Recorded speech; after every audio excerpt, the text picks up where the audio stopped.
जगन्नाथ मंदिर में एक बार फिर हुआ चमत्कार। जगन्नाथ मंदिर के ऐसे रहस्य जिसे आज तक विज्ञान में नहीं सुलझा पाया। दोस्तों, हमारे देश की सभ्यता जितने पुरानी है उतने ही पुराने हैं हमारे देश के मंदिर, जो लाखों करोड़ों सालों से अपने अंदर कई राज समेटे हुए हैं।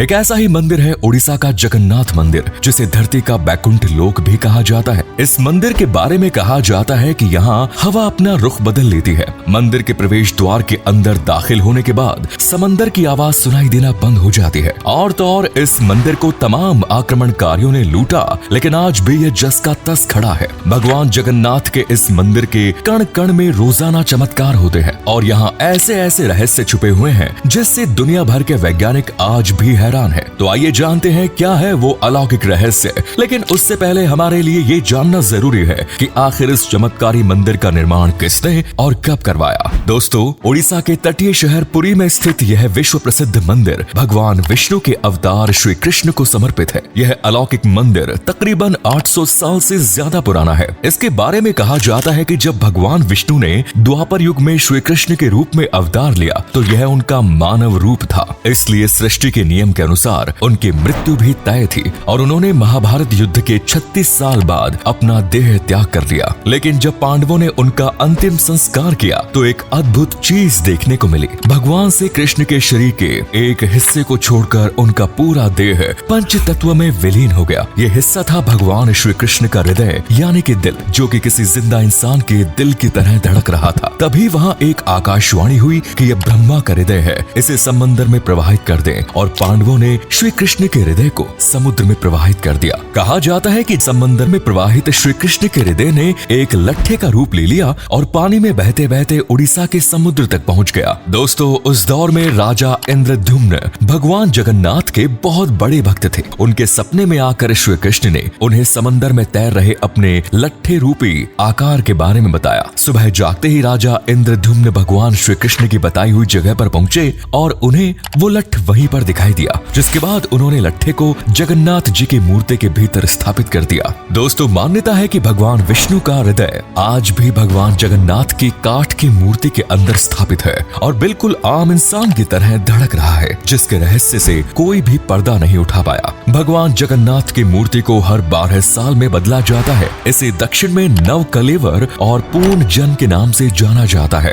हैरत अंगेज बात तो ये है कि जब भी ये रस्म निभाई जाती है तो उस पूरे शहर की बिजली काट दी जाती है। मंदिर के परिसर को सीआरपीएफ की सेना द्वारा घेर लिया जाता है। इस दौरान पुजारी की आंखों पर पट्टी बांधी जाती है। मंदिर के भीतर घोर अंधकार के बीच पुजारी उस पदार्थ को पुरानी मूर्ति से निकालकर नई मूर्ति में स्थापित कर देता है और इसी कृष्ण हृदय को ब्रह्म पदार्थ कहा जाता है। दोस्तों, भगवान विष्णु का यह धड़कता हुआ असली दिल जगन्नाथ मंदिर के अनकहे रहस्यों का मात्र एक पहलू नहीं है। इसके अलावा इस मंदिर में ऐसी कई चमत्कारिक बातें जुड़ी हुई हैं जो वाकई आपका दिमाग घुमा देंगी। जैसे कि हवा से विपरीत लहराता जगन्नाथ मंदिर का ध्वज। जी हाँ, आमतौर पर दिन के समय हवा समुद्र से धरती की तरफ चलती है और शाम को धरती से समंदर की तरफ, लेकिन भगवान जगन्नाथ मंदिर के ऊपर लहराता हुआ ये ध्वज खुद से रहस्य का एक बहुत बड़ा सवाल है। यह ध्वज हमेशा हवा के विपरीत दिशा में लहराता है, यानी कि अगर हवा पूरब से पश्चिम की ओर बह रही है तो ये ध्वज पश्चिम से पूरब को लहराएगा। वहीं अगर हवा पश्चिम से पूरब की ओर बह रही है तो ये ध्वज पूरब से पश्चिम की तरफ लहराएगा।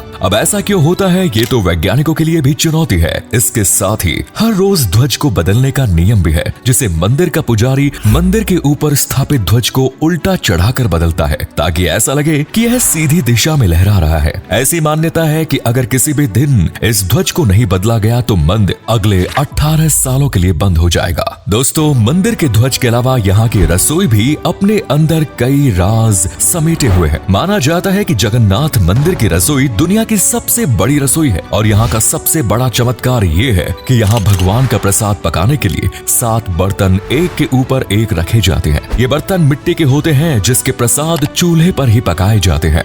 अब आप सोच रहे होंगे इसमें ऐसा क्या खास है, तो आपको बता दें कि दोस्तों, पकाए गए पकवान में सबसे पहले ऊपर रखे बर्तन का पकवान ही पकता है और इसी तरह नीचे की तरफ एक के बाद एक प्रसाद पकता जाता है। हालांकि ये चमत्कार यहीं पर नहीं रुकता, क्योंकि यहाँ के प्रसाद से जुड़ी सबसे रोचक बात यह है कि ना तो यहाँ का बना भोजन कभी व्यर्थ जाता है और ना ही कभी कम पड़ता है। और तो और जैसे ही मंदिर के कपाट बंद करने का समय आता है, यहाँ का प्रसाद साथ भी ना जाने कैसे खत्म हो जाता है। दोस्तों, इसके अलावा आपको ये जानकर हैरत भी होगी कि जहां दुनिया भर में हवा समंदर से जमीन की ओर आती है और शाम के दौरान इसकी विपरीत जाती है, वहीं पुरी में यह सिलसिला उल्टा चलता है। आप मंदिर के सिंह द्वारा में जैसे ही पहला कदम रखेंगे, आपको समुद्र से उठने वाली किसी भी तरह की ध्वनि नहीं सुनाई देगी, परंतु जैसे ही आप बाहर कदम रखेंगे, आपको समुद्र की आवाज साफ साफ सुनाई देगी। इसी तरह मंदिर के बाहर एक स्वर्ग द्वार है जहाँ पर मोक्ष प्राप्ति के लिए सबका अंतिम संस्कार किया जाता है। लेकिन जब आप मंदिर से बाहर निकलेंगे, तभी आपको लाशों के जलने की गंध महसूस होगी,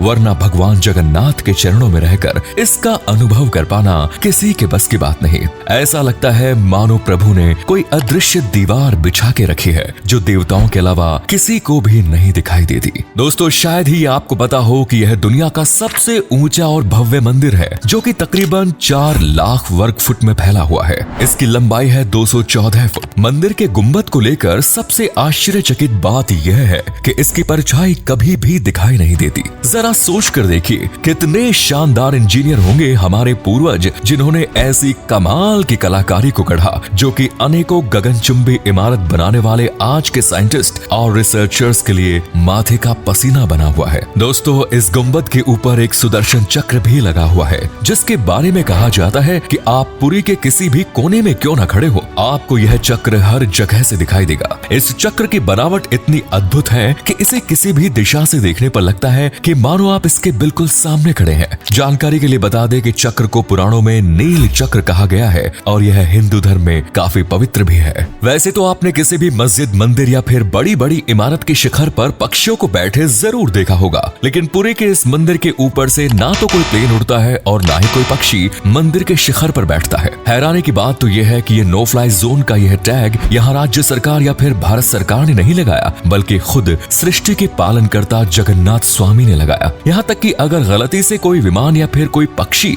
मंदिर के शिखर के रास्ते में आता है, तो उसका रास्ता अपने आप ही बदल जाता है। अब ये क्यों और कैसे होता है, इसके जवाब के चक्कर में आज भी बेचारे साइंटिस्ट अपना सर खुजलाते रहते हैं। जगन्नाथ रथ यात्रा कितनी प्रसिद्ध है, यह तो शायद हमें आपको बताने की बिल्कुल भी जरूरत नहीं है। रथ यात्रा 500 सालों से चली आ रही है। इसके बारे में स्कंद पुराण, नारद पुराण, पद्म पुराण और ब्रह्म पुराण में भी वर्णन है। इस यात्रा में भगवान जगन्नाथ के साथ उनके भाई बलभद्र और बहन सुभद्रा भी साथ होती है। यात्री पूरे 9 दिनों तक चलती है, जिसमें हजारों लाखों भक्त पारंपरिक तरीके से भगवान जगन्नाथ का रथ खींचते हैं। इस रथ यात्रा को लेकर सबसे रहस्यमय बात है इस दिन बारिश का होना। इस बात का इतिहास गवाह है कि जब रथ यात्रा गुजरी है, तब बारिश जरूर हुई है। इस रहस्य को लेकर कई बुद्धिजीवी आज भी चर्चा करते हैं। कुछ का कहना है कि यह मात्र एक संयोग है, लेकिन हर साल इस एक ही अवसर पर इस संयोग का बनना कुछ और नहीं बल्कि भगवान जगन्नाथ का चमत्कार है। क्यों, सही कहा ना? वैसे आपका इसके बारे में क्या ख्याल है? अगर आप भी भगवान जगन्नाथ के सच्चे भक्त हैं, तो कमेंट सेक्शन में जय जगन्नाथ लिखिए। धन्यवाद।